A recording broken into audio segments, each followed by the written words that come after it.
My name is Matt, but you can call me Absol. And let me come clean and tell you a secret about me. I like Pokémon. And if that's not surprising enough, I also like shiny hunting. And today I'll be taking on an old shiny hunting tradition known as a badge quest in Violet. There are lots of different ways you can go about doing this, but the rules that I'll follow for this are that I have to find a shiny before every badge. And with the 8 gym leaders, the 5 team star bases, and the 5 titans, that's a total of 18 shinies for 18 badges in this game. I'm going to try to take on an interesting variety of hunts, and I'm also going to do it all full odds, which is 1 in 4096 per encounter in this game. This just means I won't be using anything that gives any additional shiny rolls per encounter, like sparkling power sandwiches or the Masuda method. Now I'm not doing this to try and be a full odds elitist or anything like that, I just get the biggest thrill out of it this way. How you personally value and hunt your shinies is ultimately up to you and you alone, so play the game how you want to. November 22nd, 2022. I recently finished my first playthrough of Pokemon Scarlet, and it's time that I play Violet. Let's let this badge quest begin. And this time, I'm going to be picking Quaxley. So, let's remove the shrink wrap so it's a lot easier to film the case. And I guess so we can get the game out too.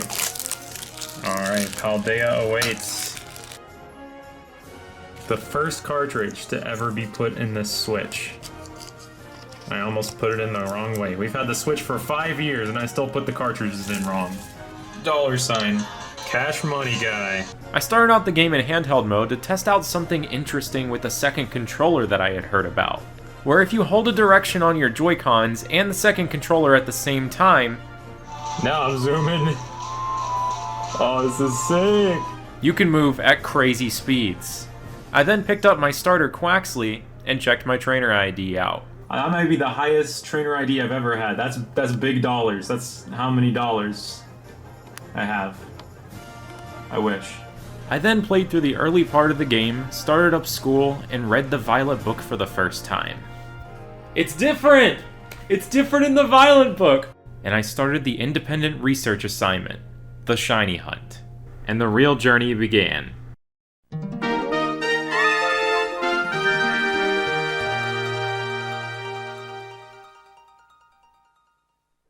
In an ideal world, the first hunt I would do for this badge quest would be soft resetting for a shiny starter. But they're shiny locked in this game, so I'm gonna hatch one later, not as a starter Pokemon, but as a finisher Pokemon. Instead, for my first badge, I ended up aimlessly wandering around, trying to figure out where to hunt. At this point, I hadn't seen most of the Gen 9 shinies yet, and I wanted to see one for the first time in the wild. I also really like knowing how many Pokemon I see when I'm shiny hunting, so I really did go through the effort of mashing the plus button on my keyboard as I went every time I saw a Pokemon. I'll make a massive improvement to this technique later. Now, even without a single badge, the world really is our cloister in Paldea, and there's a way to hunt pretty much any Pokemon we want, with no badges. However, only wild Pokemon caught at or below level 20 will obey us at this point in the game, so I wanted to stay within the first few areas. This didn't stop me from trying to explore areas that I normally shouldn't, though. Making use of a couple movement techniques I had previously read about, like backwards long jumping up cliffs. I don't know the inputs for it, though. Oh, that's it! That's it! That's it! That's it! We did it! And this neat little ball throw technique that lets you cross a cliff that you normally can't. And no, that's not a shiny Murkrow, that's a Toxel. But I didn't need either of those techniques to reach the place where I ultimately decided to hunt.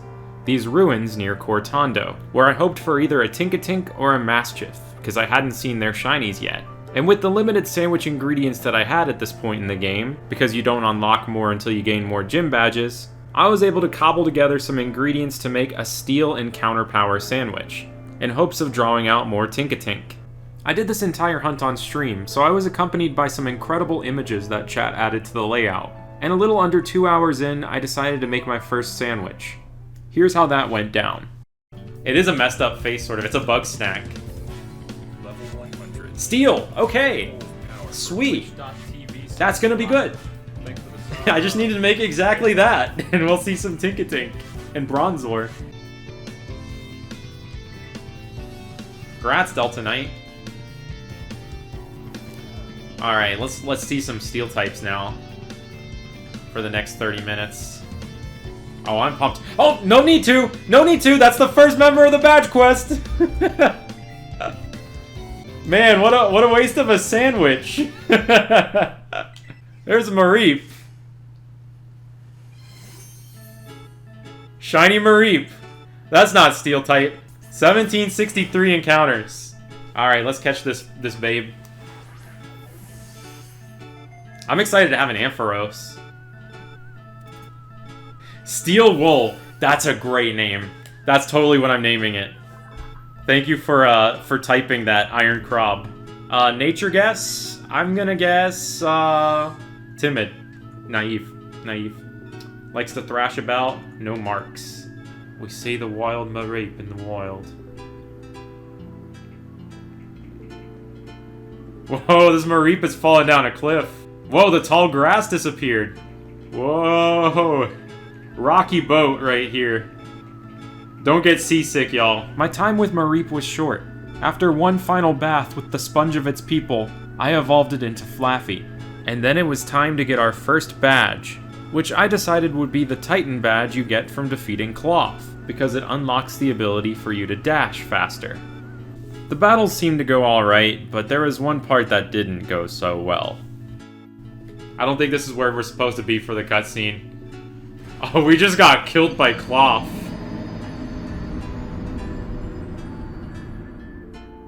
Thankfully, Flaffy avenged me. Good night, Cloth. Oh, look at the little dance. First official badge of the quest. That same night, I moved on and started the second hunt.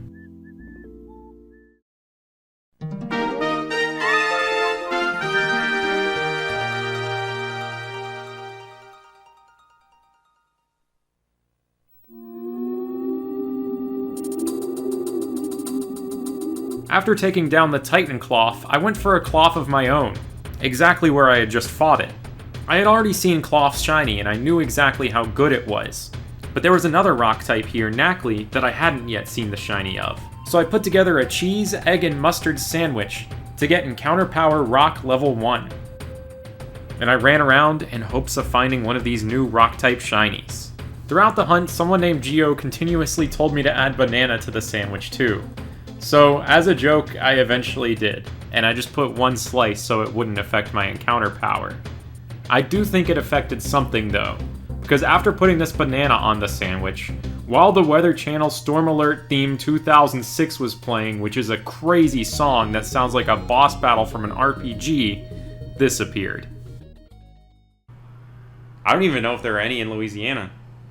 What time is it for me? It's 11:17 p.m.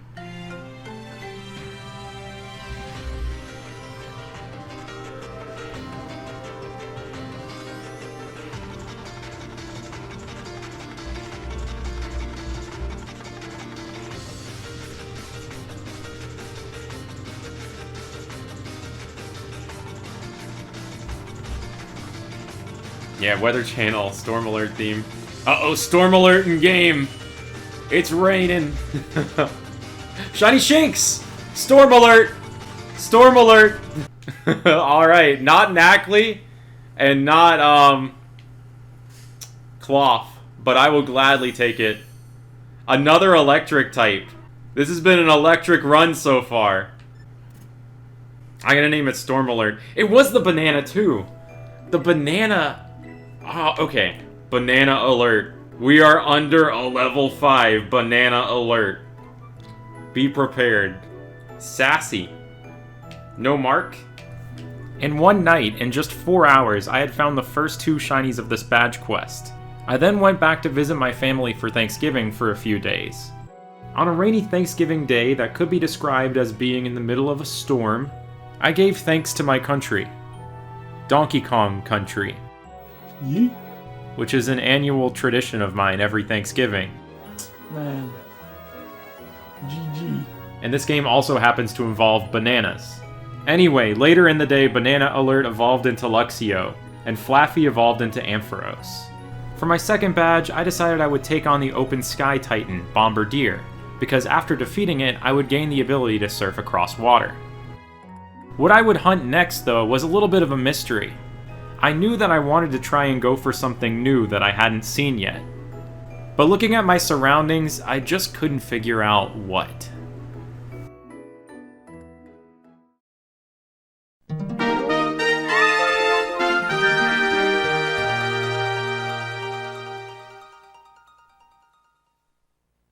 How much pickled mayo do you have to eat before Flamingo's skin turns pink? Wait, its skin is already pink. Let's hunt this shiny.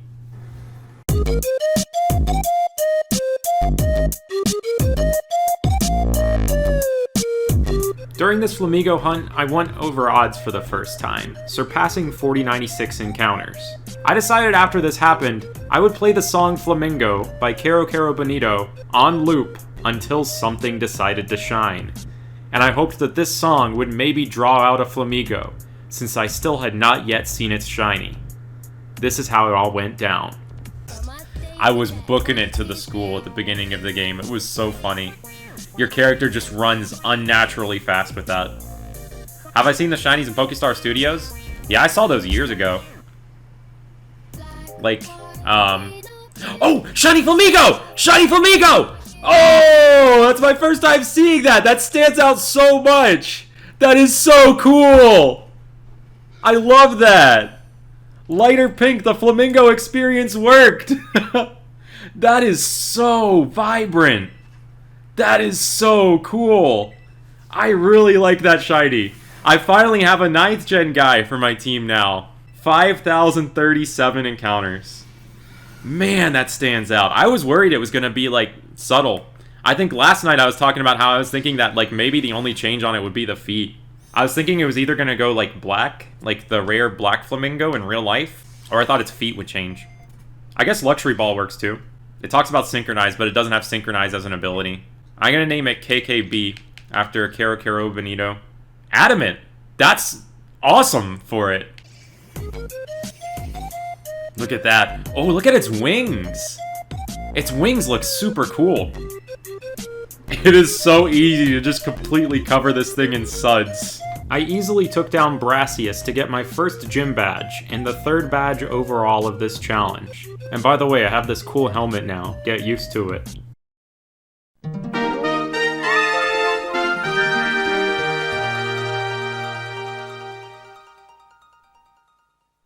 There's an old ghost story where if you eat a potato, prosciutto, cheese, and olive oil on a sandwich and go out into the desert, you might just see a shiny ghost tumbleweed.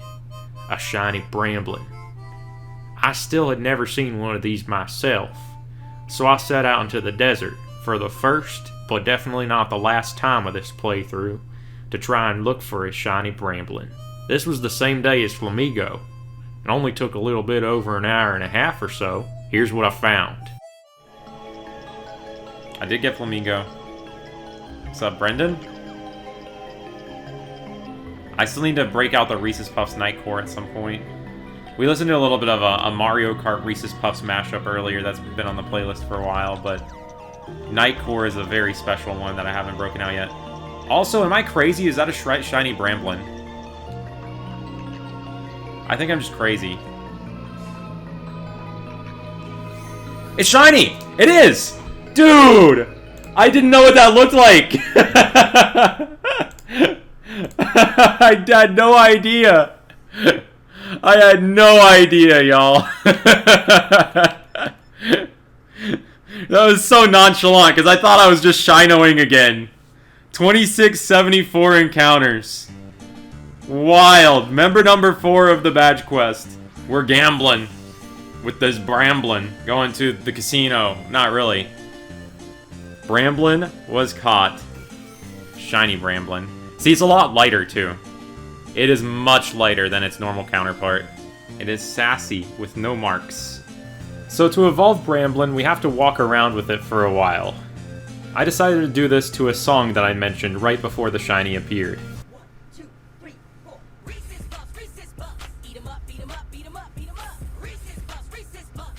Alright, the Gamblin' Bramblin. This is gonna become a Gamblegast. Oh, we get a real evolution screen for this, too! Dude, it doesn't just do the field one. I've literally never seen this before. I've only seen Pokemon evolve exactly on the field. That's sick. So what happens when the terrain is weird? Interesting. Oh, that's a good shiny. Look at its eyes. The pink eye. Yeah, it does have pink eye. It's a little bit infected. For my 4th badge, I took on Katie to unlock more ingredients and have more Pokemon obey us. I had already found 2 shinies in one day and one stream. It was time to see if I could make that 3.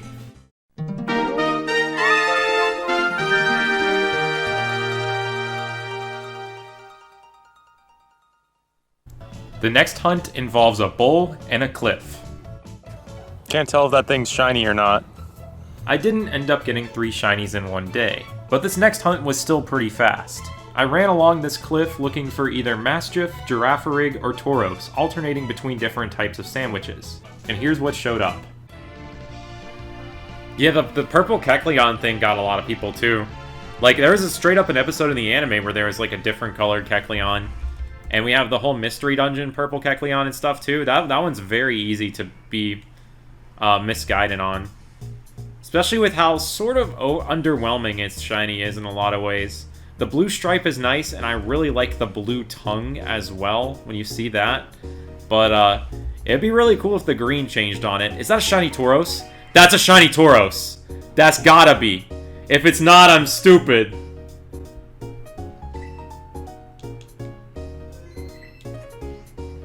Oh, it fell off the cliff!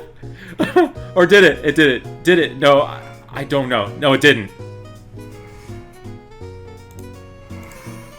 One of those fell off a cliff, though. Just the normal standard fighting Tauros. My second one of these, but I don't mind. It's a neat shiny. Yeah, hopefully no one was on the beach when that one fell from above. I'm just gonna name it Cliff. And it looks like he is impish with no mark. Then I took on the greatest gym leader, Larry, with Cliff. And it was time to start the 6th hunt. The first hunt that would get really out of hand.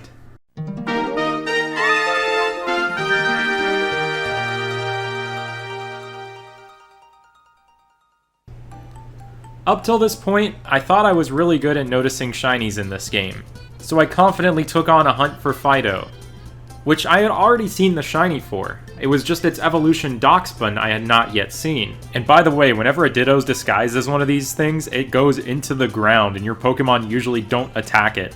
But anyway, my Pokemon spotting confidence was shattered when this happened. Ryan, thanks for 31 months, appreciate it. Later, Mora. I walked right past a shiny Fido. I even stopped right in front of the horde encounter of them to count them. And I still just despawned it. You'd think I'd maybe be really upset over losing that thing, but I'm just grateful that someone in chat caught it. Because if I wasn't streaming, I would have never even known. This could be seen as a good argument for why it would be nice to have a shiny sound indicator in this game. But personally, I really enjoy the thrill of hunting without one. It really keeps me on my toes. Though I will say, a shiny sound or at least some sort of extra visual indicator would be really good for accessibility options in this game, and I hope it does get added in the future, as much fun as I have without them. Eventually, I got a consolation prize later that night. Oh, hold on, that's a shiny Dedenne. That is a shiny Dedenne. That is definitely shiny. Yeah! Number 6 of the badge quest. Not quite the dog, but maybe it's almost a dog sometimes. A lot of people have hamsters as pets. Another electric type for the squad. That's true. Now we have a full team of 6. Hardy, no mark. I was satisfied with this little hamster, but I did also want to reclaim the Fido now. So I went on a side mission to try and get it again. Even if the sandwiches I was creating were trying to kill me. This is insane.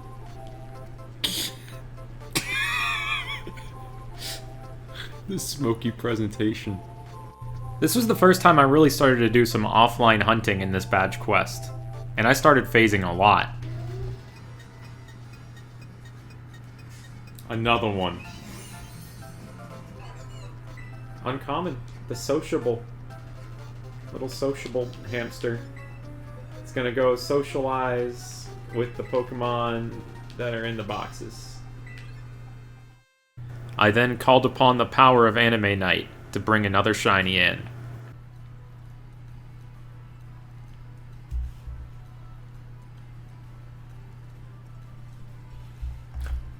Shiny Sudowoodo. Power of Anime Night. No, we don't need to pause. Very fitting, though, for the Mob Psycho episode we're watching right now. Inside the broccoli, it's a fake tree. I'm gonna name it Psycho Helmet.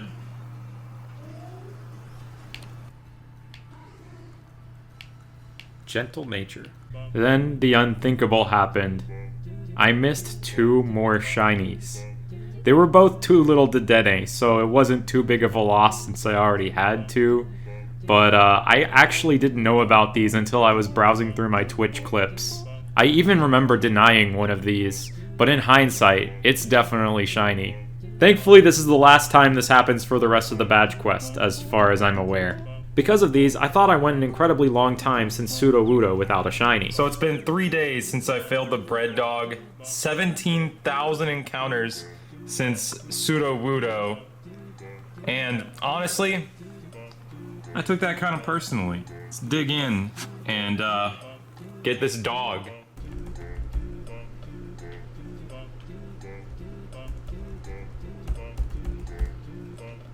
Shiny Fido! Yes! Oh my gosh, that was a long reclaim. I noticed that right away. Yes! Oh, finally the reclaim. Bark, bark. It's got a mark too. Dusk mark, the dozy. It's evolving, let's go! Time to see what shiny Doxpin looks like. I didn't realize you could rotate the camera while on the screen. Oh yeah, that looks really good. That's a decent shiny. I definitely would have noticed one if I saw one. Despite this whole crazy saga, I still considered Dedenne my team member for the badge quest here, and instead traded this Doxpin over to my Scarlet for something else. Charms Lizard is a super unpopular Pokemon, and after years of standing in the shadows of such popular titans, Game Freak finally decided to give it some of the spotlight in Scarlet and Violet as the first 7-star raid boss. And with my shiny Doxpin and the help of some friends, we took down this Charizard. Dude, what is going on? It's it's so glitched out. Is it dead? Is it dead? It's not dead. It's trying to use Hurricane on me. There's no bar at all. This is wild. Nothing's happening. I'm glad I'm recording this right now.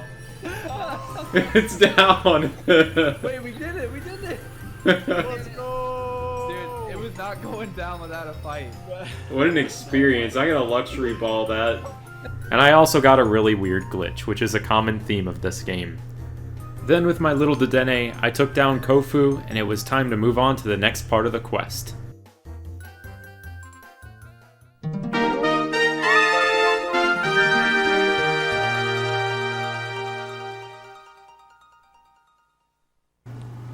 It's a foggy night, and the branches casting shadows almost looks like the face of my Bramblegast.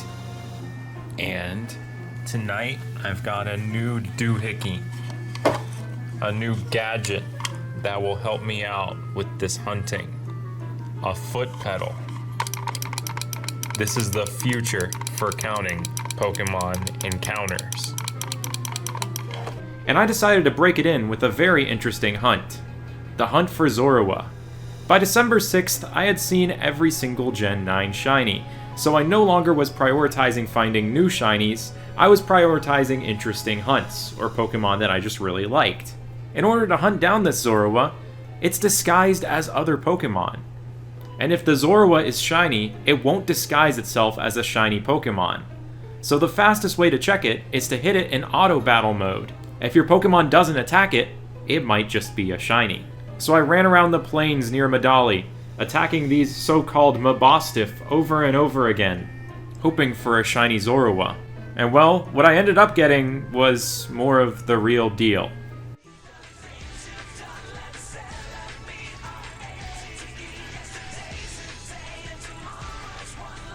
I already counted that Earthworm. Oh, shiny Mastiff! Dog! Look at that dog. Purple. Why he Orpal? Get another dog real quick. Orpal dog.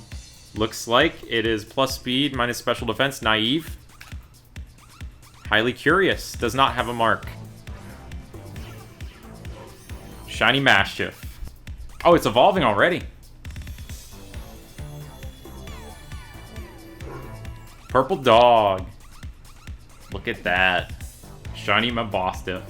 It reminds me of, I don't know if anyone can relate to this, but on Neopets, there's a certain paintbrush that's called, like, the Darrigan paintbrush. And most of the pets, when you paint them, are, like, some combination of, like, purple, black, and green. And this reminds me of that so much. Then, on stream, I fought the streamer gym leader, Ayano. And I must have gotten a special copy of the game because she was fully voice acted. Yo-ho-ho, ready he be. Mr. Walksabout is hiding somewhere in this video feed, friendo. Open those eyes wide like a magnumite and get to searching. Ready or not, here our challenger comes. And then I got my 7th badge, and prepared for the longest, most ridiculous hunt of this entire badge quest for the 8th.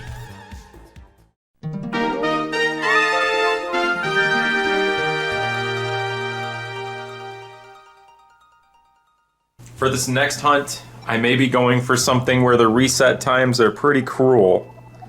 But I think the end result is going to be pointless and very cool. This guy right here is Arven, and he's kind of been through a lot. And I'm about to put him through something else, a shiny hunt.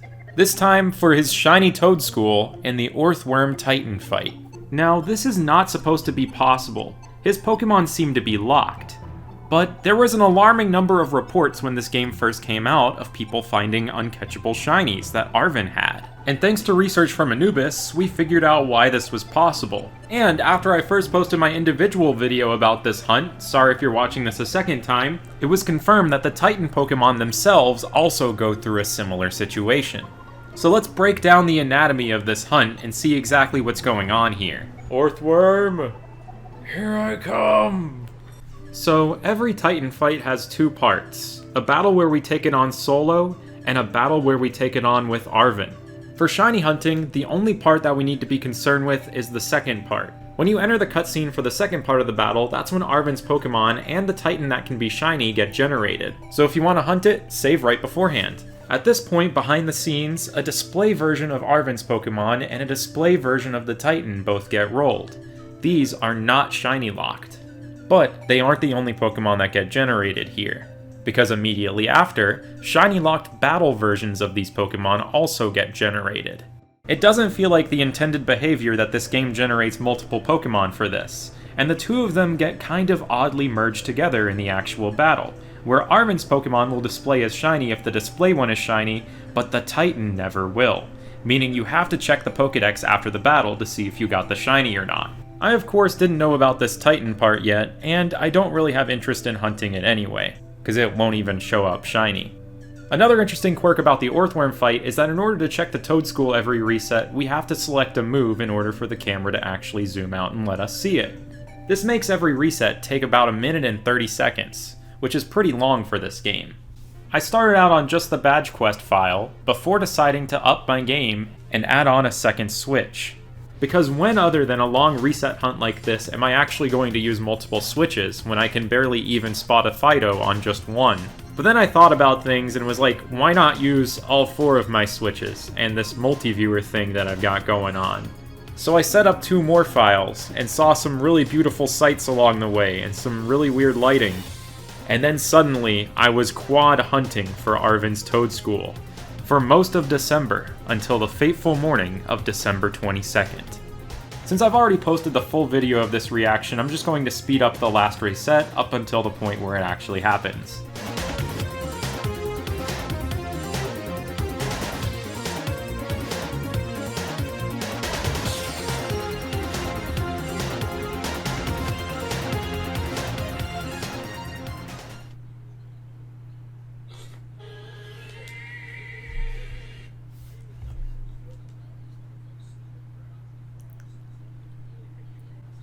Shiny Toedscool! Yes! Oh my gosh, that's it! Dude! 6,680, and it just fainted too! No way! Oh man. I'm just about to leave home for Christmas this morning. I was in my final work meeting before going home, and it's freaking here. Well, it's gone now, but I got the replay. Dude, look at that! Let's watch it faint again.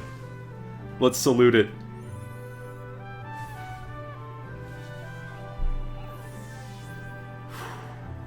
Man. And despite everything, unlike the Titan Pokemon that can be shiny, Arven's Toedscool does not show up shiny in the Pokedex.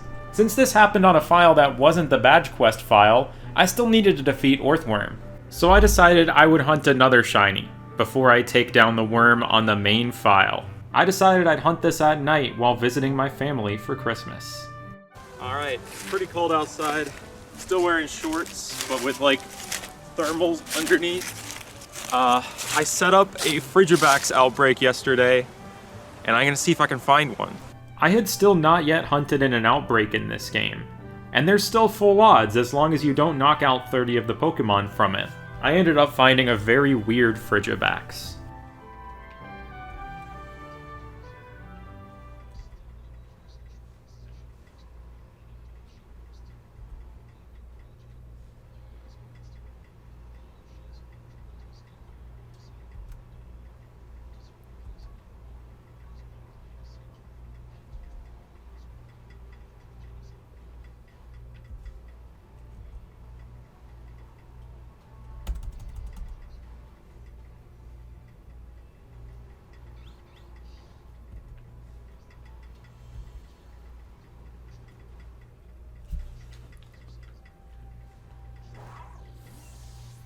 That's a shiny Bergmite. That is a shiny Bergmite right there.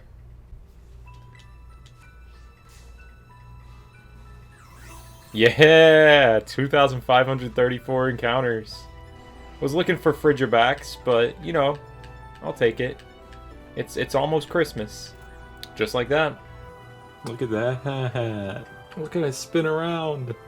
Oh, it's so talented. I'm so impressed with this little guy. But the most impressive stunt it can pull off, along with any other Pokemon that is about to evolve fighting a Titan, if you finish off the Titan with it, it will clone itself and evolve right next to its former self, somehow. That's an extreme close-up there. I originally thought this had something to do with Arven's Pokemon, but after finding the Toedscool, I realized that it could apply to anything. There we go, we cloned it. I believe this happens because the game doesn't account for the fact that the Pokemon might be doing its victory dance when it sends it out again to evolve it. That looks so good in this game. I've missed this Avalugg actually after Hisuian. I love the yellow accents on it, how it glows. That actually looks really good. It was time to move on from the worm, and it was Christmas Eve, meaning I still had some time for some more festive shinies.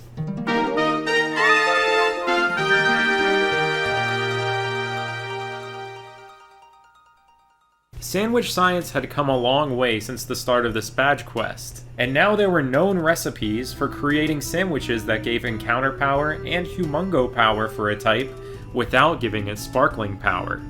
Also, when you make a sandwich in multiplayer, sometimes the whole sandwich explodes for some reason. This is a glitch, and it doesn't affect the actual effects of the sandwich. Right after throwing on a dragon sandwich, I decided to keep going for Frigibax, and I was quickly rewarded. I didn't know how I felt about this line at first, but it's quickly grown on me as one of my favorite pseudo-legendary lines. Baxcalibur especially really feels like an old-school Pokemon design, and I can imagine a picture of it in the old Sugimori style. So I knew I needed to hunt one for this badge quest.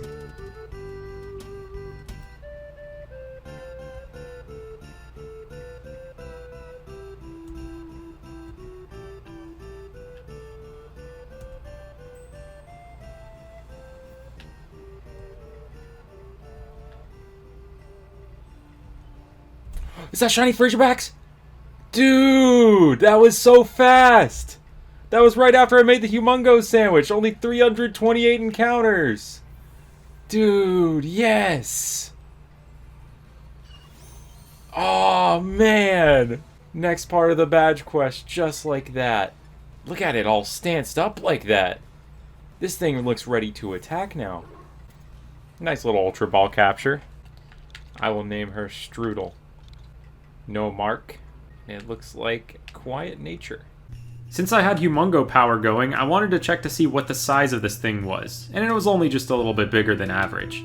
but its personality was the size of the sun, or maybe something even larger than that. For my 9th badge, I took down the Titan Iron Treads for yet another excellent evolutionary showcase. I love the angle of that one. Kind of takes us on a little twist there.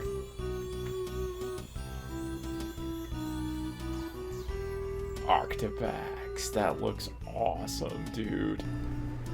9 badges down, 9 more to go.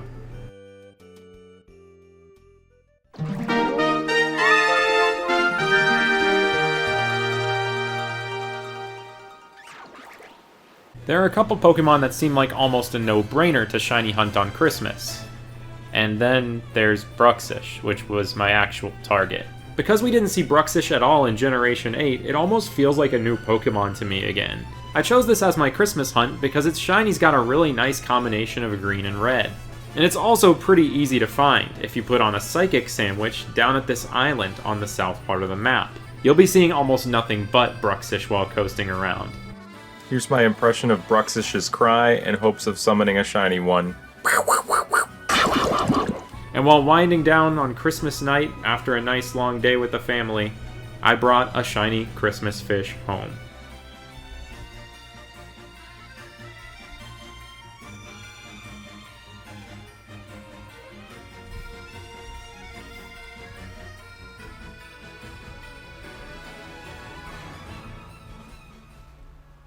Shiny Bruxish!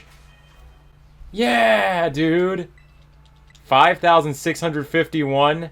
A wonderful Christmas shiny.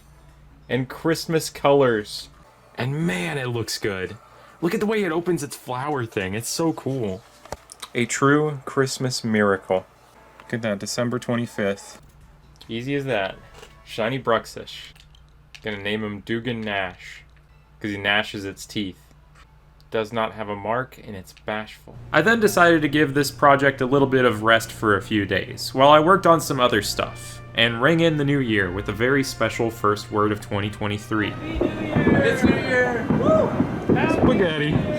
And on January 4th, I did my first level grinding session of the new year, and something unexpected happened. Shiny Chansey, are you kidding me? Are you kidding me?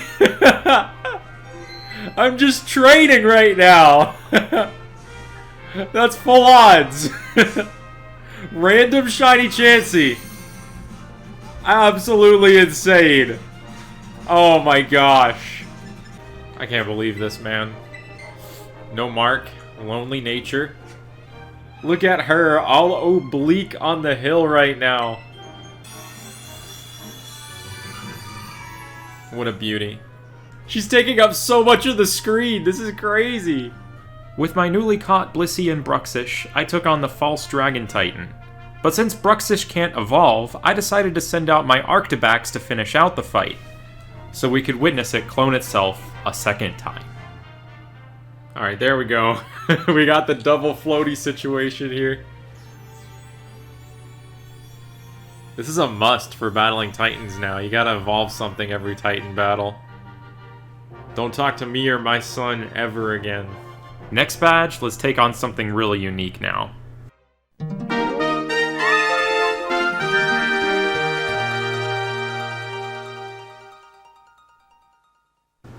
For the next hunt, I'm going out of bounds. There are many ways to go out of bounds in this game. But the setup that I'm most consistent with is one that a user named Willy Womby sent me on Twitter a couple weeks after the game came out. If you go up on this ledge in the Inlet Grotto and there's a wild Pokemon, you can position yourself to go out of bounds by entering a battle with it from a specific angle. Oh, I think we did it. This is the setup here. Once I run from this battle, we're gonna jump, and we're free. Freedom. And starting from outside this cave in the southernmost part of the Paldea region, we're going to swim under the entire region to reach a small cave in the northernmost section of it, to start the next hunt.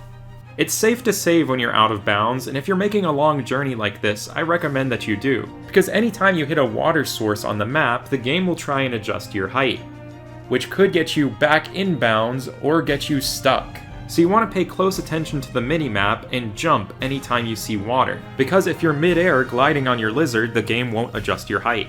There are also sections of the map, like Area 0, that don't have any water underneath, so you want to be careful of those too.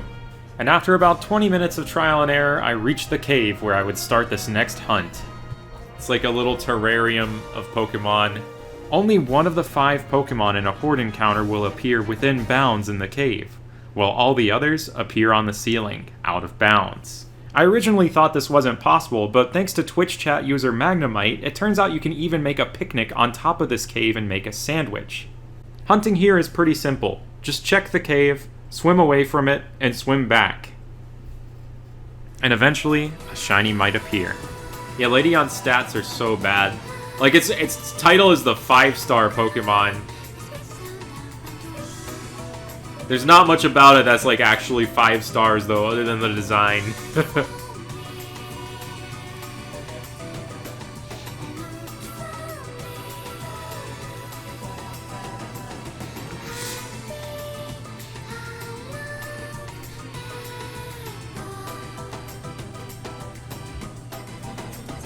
Shiny Gibble! Shiny Gibble! On the cave! 6,090. Alright, let me break out the old camera here. This is a shiny Gibble out of bounds. Me and Gibble out in the void on top of this cave. Alright, shiny. Shiny Gibble. Time to catch it. Looks totally normal now, like we're in the cave. I'll quick ball it. Quick ball is perfect for this. Why is it backwards? Why is the quick ball backwards? I've never seen that before. First live backwards on YouTube, Flaboy. Just gonna name it Roof. Caught location looks pretty normal. Adamant Nature, that's... I might have to EV train that. And it does not have any marks. Then I took on the Ghost Gym, where some ghostly stuff was happening. Whoa, her hair's clipping through her face. It looks like it has a mouth of its own. This is a ghost-type gym. Look at that. My Gibble was also disobedient because I caught it at level 47. But I quickly fixed that by getting the badge from Rhyme. Then I decided to evolve it all the way up to Garchomp, because I wanted to see if it looked any different from previous iterations of Garchomp that look almost no different from the normal version. It loves sparkly things? Me too. Garchomp. It actually looks so good in this game. Look at that. That actually is a great shiny.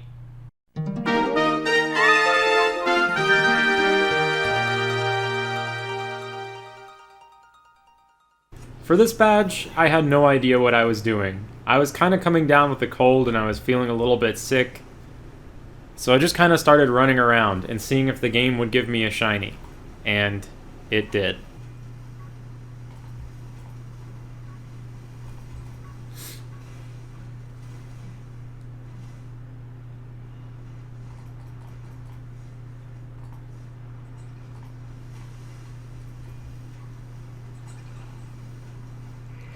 Shiny Clawitzer!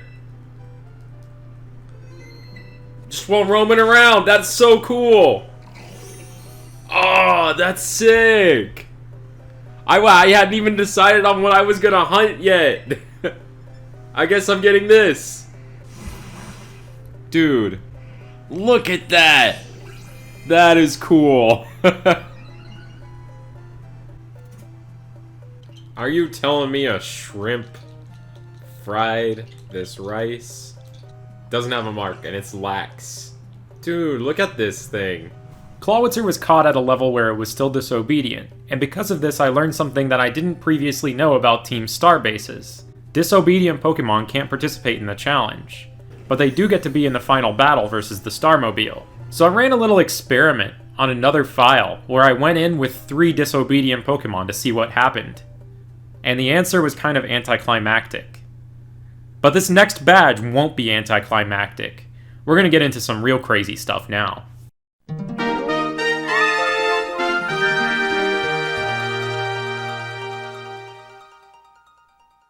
In certain spots on the map, there are wild Terra Pokemon that glow, and they can be shiny.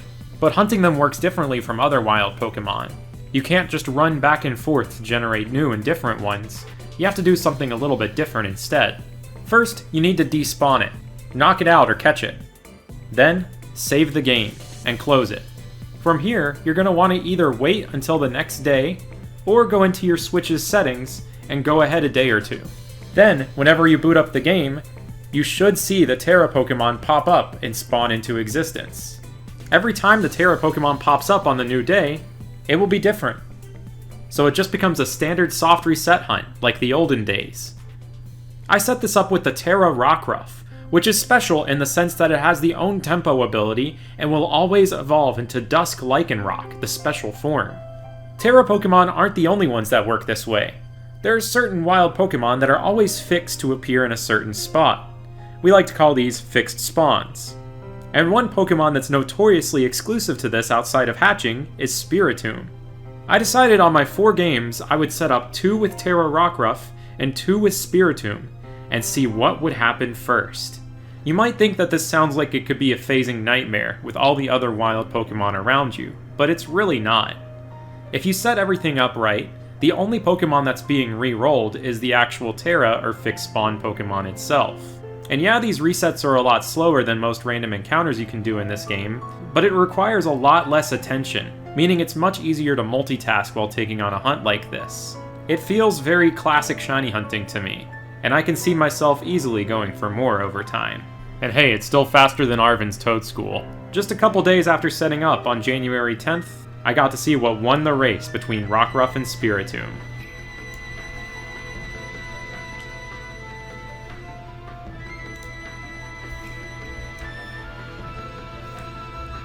It's gone. Change the world. My final message. Goodbye. Alright, we're down to the final 3. Who wins? Type 1 for Armarouge and Phalanx at Taco Bell, Type 2 for the Cat Cam, and Type 3 for me with big shoes. Big shoes to fill here. Champion of the layout. Who's it gonna be?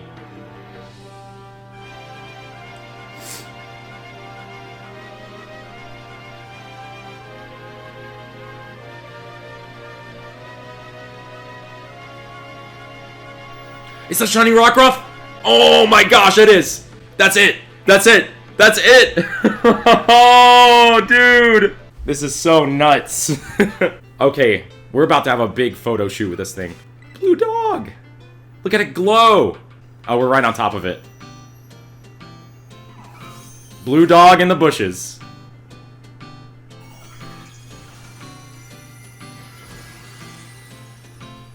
Look at that! Psychic dog.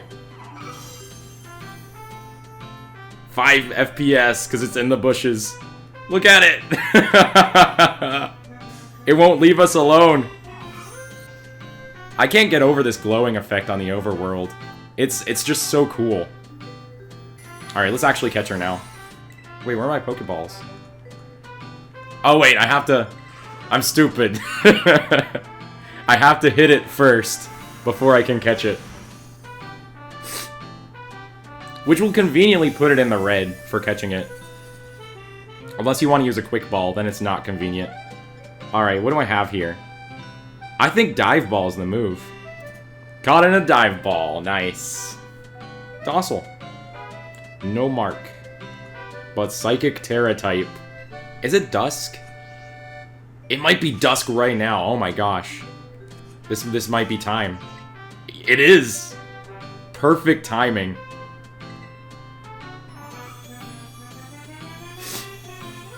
This is the badge quest file too. Dusk Lycanroc.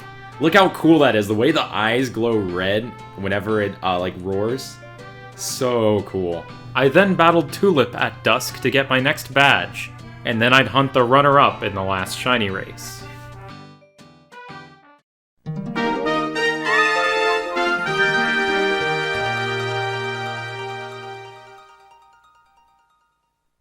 Following about the same steps that I did to set up the Rockruff hunt, I set up this hunt for Spiritomb on all 4 games. And there was some unexpected major stream lore to come out of this hunt. What on earth is this I am a Coco? User I am a Coco added this one image to the layout of me in a Clorox suit. Is that even me? I'm suddenly Clorox. And then suddenly, dozens of derivatives of this image appeared out of nowhere, and not even Spiritomb was safe from the Cloroxification. Clorox took over my entire layout, and it just kinda came out of nowhere. In fact, I was really confused. I had no idea what picture of me this was referenced from, and realized it wasn't even a picture of me in the first place. It was some guy on a costume website, which was a revelation that led to even more images. This whole Clorox story was the perfect distraction from this hunt going over 11,000 encounters without a shiny. And on January 26th, the ghost finally decided to shine. I'm gonna leave this song Haunted Dance going for a little bit longer though, because this little green alien in the center is getting it right now.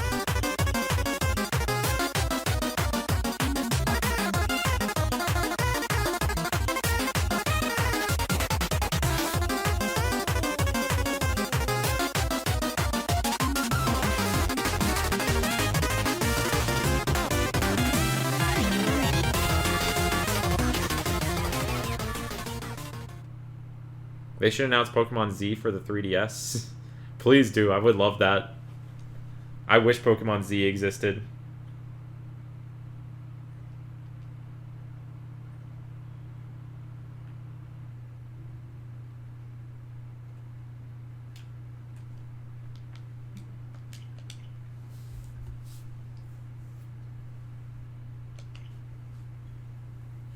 The Mountain Dew sponsorship, I would take that in a heartbeat, no matter what.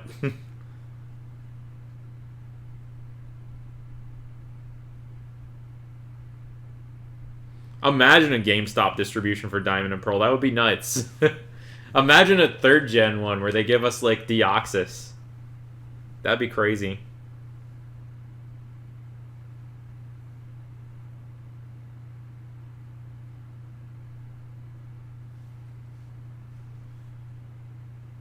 Do I have a Pokemon game I consider the worst? Project Studio Red and Blue. They were these desktop computer applications from the late 90s. Shiny Spiritomb! Shiny Spiritomb! Shiny Spiritomb! That's it! Dude, that is sick. That is so sick. I have to do some housekeeping. We kind of got an alien in the way. Oh man, that looks so good. Let me break out the camera app here. Would have been sick to see this in the diamond dust. Oh, it's in my face. I got 108 spirits in my hand right now. Oh, yeah, that's money. Whoa, did the taunt animation not fully play out there? I think the hand only just did, like, the thing once there. That was weird. Got it in a luxury ball, just like my Gen 4 one. Alright, so Clorox is, let's see. Calm. Hey, someone said clam earlier. AVK Profit. Good stuff. I traded Clorox the Spiritomb over to the main badge quest file, and decided to take on one more thing before the next badge. Now, before Grusha's gym, I'm going to take on a shiny hunt that so many people have been telling me to do, even though I got it first try when playing Scarlet. But we're going to do it in Violet this time with Miraidon in the gym test. Attempt number 1. Bear in mind that this is not actually a shiny hunt and just a slight texture glitch with the snow and is nowhere near as rare as a shiny. First try! No way, dude! I am the luckiest shiny hunter alive. Then I battled Grusha and was blown away by how good Spiritomb looks when terastallized. Dude, look at the orbs! That is such a cool effect. Just the orbs in the stone. There was also a special guest behind Grusha that I hadn't seen before. Is that a random wild cryogonal? Behind Grusha there? Man, just look at it up there. That's the real star of the show right now, that cryogonal. With our final gym badge, only 4 team star badges remained.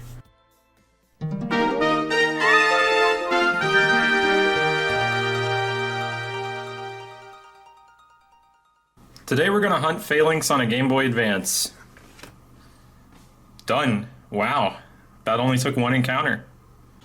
Well, check it out. Pokemon Violet on the SP, baby. I got the TV tuner cartridge set up. I got my Switch all plugged in. Got a huge mess of cables that I'd rather just not show. We're gonna go for Phalanx on this thing tonight. So let's see if we can get the boys. Yeah, this is the new Pokemon Emerald DLC. This wasn't my first rodeo with a Game Boy Advance TV tuner shiny hunt, but this was the first time I did it in a game that doesn't have any sort of sparkle indicator. The eye strain was real. But thankfully, the second day of this hunt on January 28th, my efforts paid off. I think I got like 40-something seconds on my yeah boy.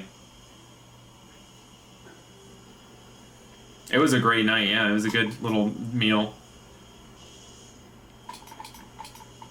I bet I could go longer. If I could master the art of circular breathing, which is like when you're like breathing out, but you're still able to like kind of breathe in at the same time and create a constant flow of energy. I mean air, not energy. It's not that deep. You can like really like sing and stuff for a long time. A lot of like wind instrument players, like soprano sax, but I think Kenny G practices circular breathing to play for longer periods of time without having to take a breath. Thank you, it's your boy, appreciate it. Looking for this Game Boy Phalanx now.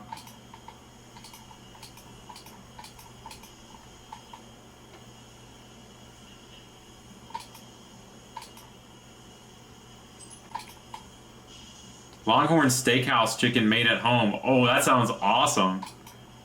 Twice baked Parmesan garlic. That sounds fantastic all around.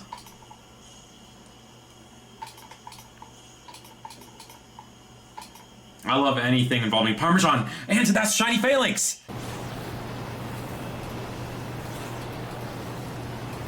I love anything involving Parmesan, and that's shiny Phalanx! That's it! That's it! The Game Boy Phalanx!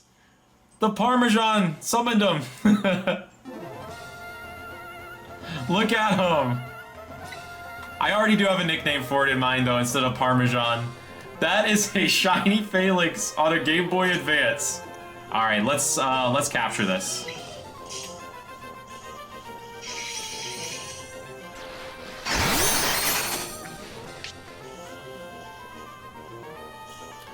I cannot read a single word on screen right now. Got it. What nature is that? I think it's brave. Looks like plus attack minus speed. Then I took down Giacomo on the Game Boy, despite not being able to read a single word. Then it was time for a hunt that I thought was going to be normal, but turned out not to be.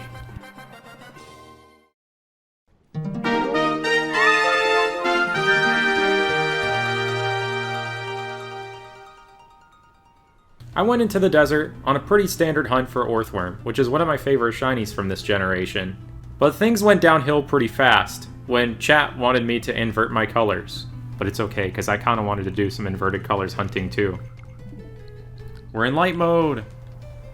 Shiny Earthworm, no way! They all look shiny. And you know what? I didn't actually even hate it. Inverted colors in the desert look really good and are a little bit easier on the eyes. I had a solid idea that inverted shiny Earthworm would look normal, but how normal?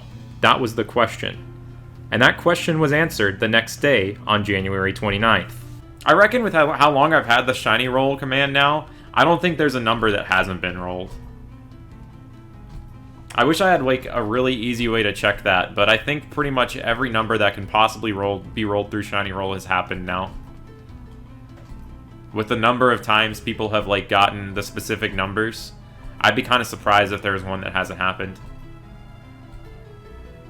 I did find the Phalanx, yeah. It took like 8,912 encounters, but I got it. I forgot how much faster hunting in this game really is when you're not like soft resetting for one of those fixed spawns. It's crazy. We crushed 5,000 encounters of this hunt last night in like just a few hours. Meanwhile, on the Spiritomb Hunt, that would maybe equal out to like a few hundred. Oh yeah, definitely ready. That's happened before.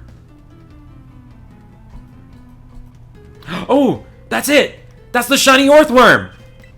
Oh, that's it! That's the shiny Earthworm! Orange Thworm! Look at that freak! Shiny Earthworm. Hey Matt, could you nickname the Earthworm new crispy pretzel chicken fries at Burger King? Crispy crunchy pretzel outside, tender juicy white meat chicken inside, new crispy pretzel chicken fries, or try original chicken fries only at Burger King. Dude, the heel ball inverted is literally a dusk ball. Serf ne kik. No mark, naughty nature. I'm on a hot streak of not getting marked shinies. Then I took on Atticus inverted with perhaps the ugliest color combination I have ever seen, and only 2 badges remained.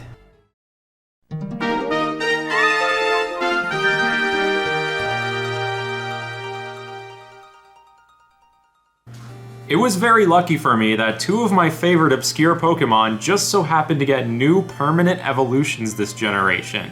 But I haven't hunted either of these yet. And I know hunting for this guy is gonna be a major pain in the butt, going for the 3 segments, so forget about him for right now. Today, we're going to be going for this wonderful Giraffe, which I wanted to hunt during my first playthrough of Scarlet, but I kept putting off to hunt other things. This is definitely like one of the most active like Pokemon games on the eyes, like for when you're like hunting.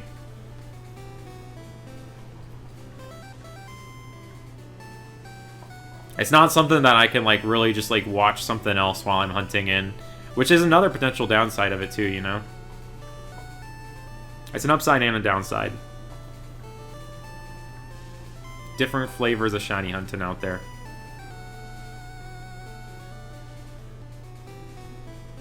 Butterfree Conquest Sin. Oh, that's a throwback right there.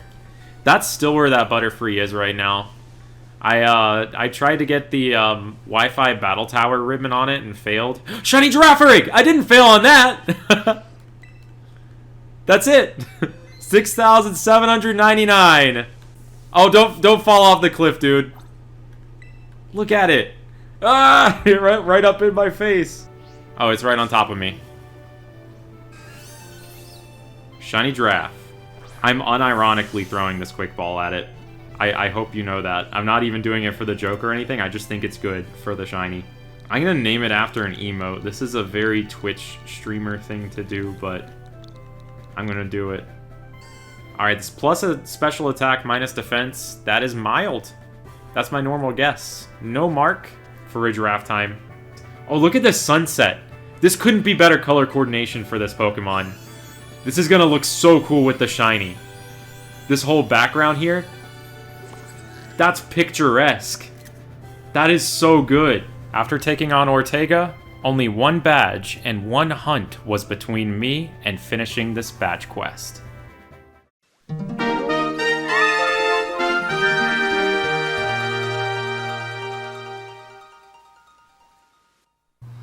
Sprigatito, Quaxley, Fuecoco.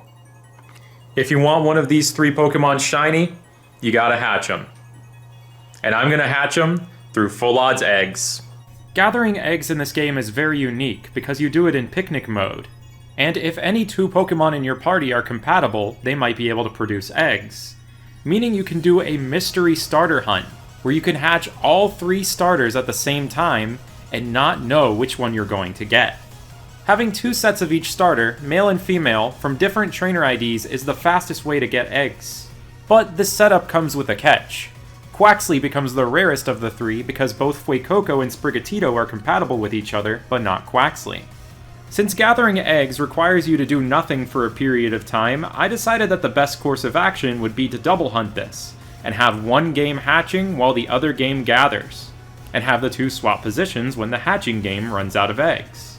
This is my second ever attempt at full odds egg hunting, after getting a Lickitung in Emerald last year, and I was really expecting to go on for the long haul with this hunt.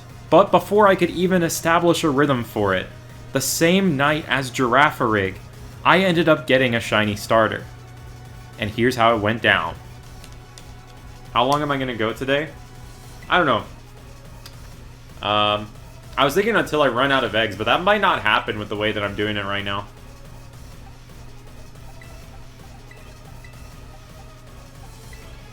You were too engaged with Fire Emblem.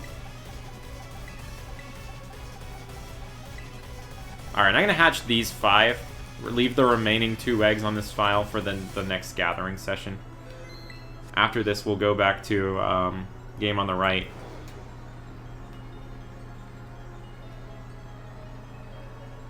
Yeah, I could just, like, pick up the eggs faster and align. But I'm stupid.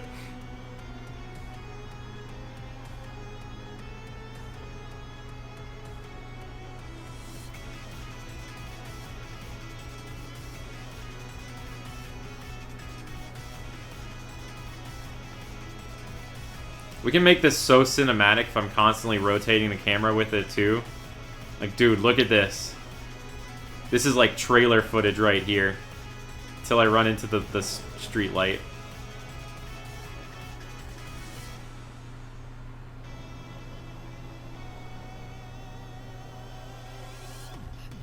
It's no longer trailer footage.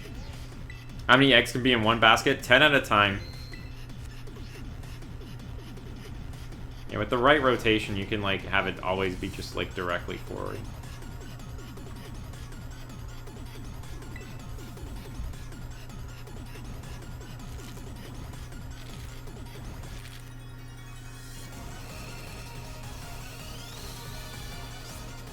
No, I've never played a Red Dead Redemption game.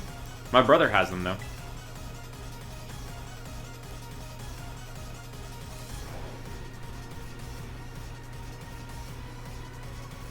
How long does it take for 10 eggs? Maybe about, like, 6 or 7 minutes. With egg power, too. Hazelnut, do you have the right version of Weekend Edition? You might have an older version of it. I didn't add it until, like, I think, like, the 1.2 update or something. So you might have to apply another update patch to it. Don't worry, it won't delete your save file or anything if you apply an update patch. Ooh, I think we got the blur! Yes! Let's see if the starter hatch is blurred on the left game. Gen 6 starters are not shiny locked. Shiny Quaxley! What? Oh my gosh! Shiny Quaxley! What? Oh my gosh! With the blur! 160 eggs! No way, dude! Only 160 eggs! Full Oz Shiny Quaxley, man! The badge quest! Okay, we've lost a few layout things here. Let me save the game. 160 full odds eggs and a shiny freaking Quaxley. That was so fast, dude. Okay, to be fair, my luck has been horrendous lately. Let me give y'all a breakdown of these encounter numbers. Giraffarig, 6,799. Earthworm, 5,477. Phalanx, 8,912. Spiritomb, 11,028. It was all a build-up to Quacks. Actually, I'm gonna name it after the pronunciation that I heard in a dream. I had a dream once, where this game released, and like the first episode of the Pokemon anime came out, and Ash Ketchum at the time said Quatchley. That was the way that Quaxley was supposed to be said. He was like, "Oh, that's a Quatchley," and I was like, "What? It's pronounced Quatchley?" Let me change this. Actually, it should be OTCH. True, this was rarer than the others. Crazy, man. I can't believe that I just started and ended that in one night. With this monster of a hunt suddenly done in one night, I still couldn't rest quite yet. I still needed to train, get my 18th badge, and finish the game. Alright. Quatchley is evolving.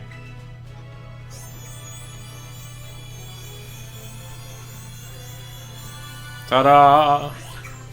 In my opinion, this is the best looking starter shiny out of all of Gen 9. Shiny Quaxwell. Just the blue, the way the blue works on this shiny is just so cool. Look at it. prancing and dancing around.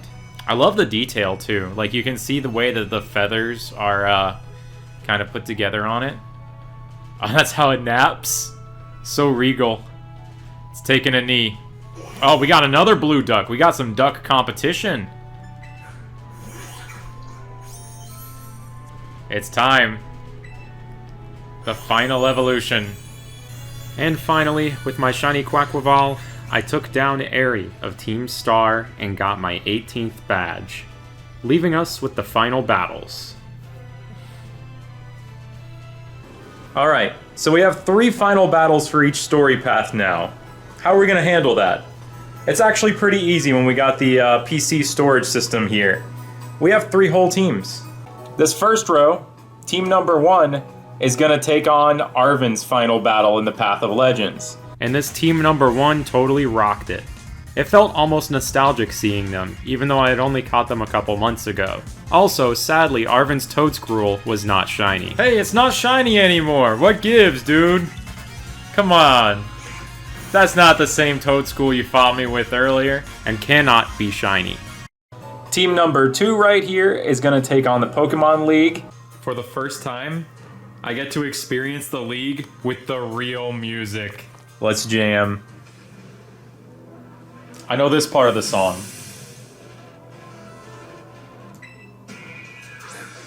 Oh, it goes right into it. It doesn't even loop.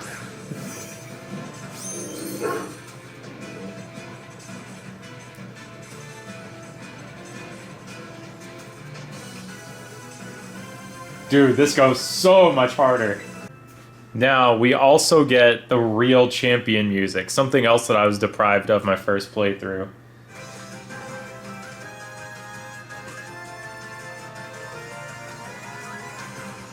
And team number 3 is going to take on Cassiopeia in Team Star.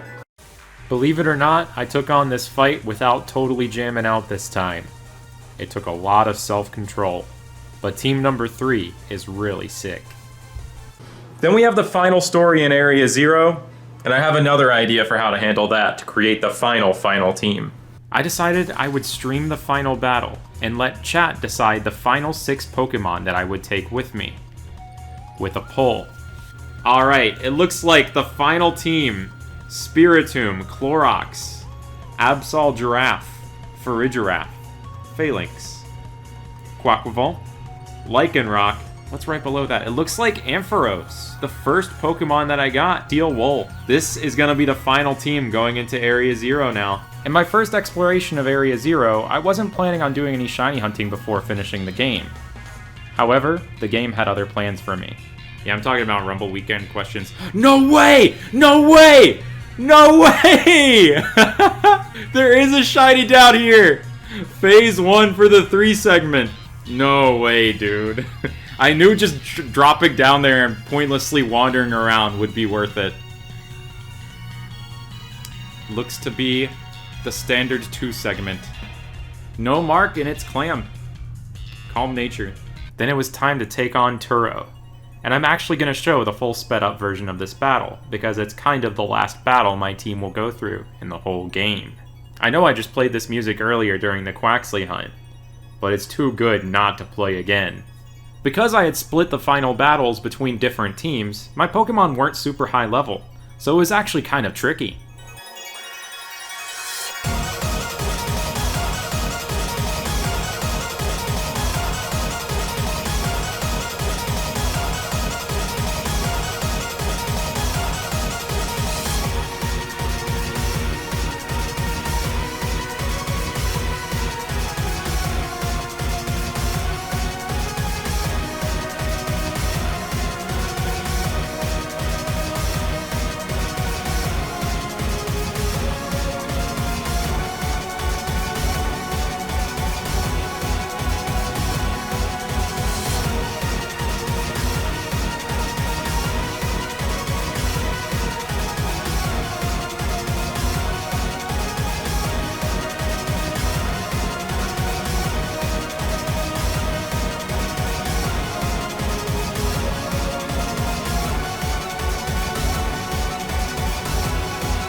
Then I tried as hard as I could to throw off the script of the scripted Miraidon battle. Still no time for a Pokédoll. Strange. And the game got so impatient with me that it decided to win itself. Oh, electric terrain is gone, that's good. The game just forced a terrestrialization now, yeah. I'm shocked that it had the audacity to be impatient with me, when I was very patient with it for 240 hours. But this badge quest was super fun. Not too bad. Now, what does the future for this game hold? I think it holds a lot. We're probably going to get some DLC for it, and we might get some patches that change some of the hunts that I attempted, like Arven's Toad School or the glitch hunt where I went out of bounds. We might be looking at a totally different Scarlet and Violet within the next year. And if things change up a lot, I might just do another badge quest again. Thanks so much for watching, and I'll see you next time.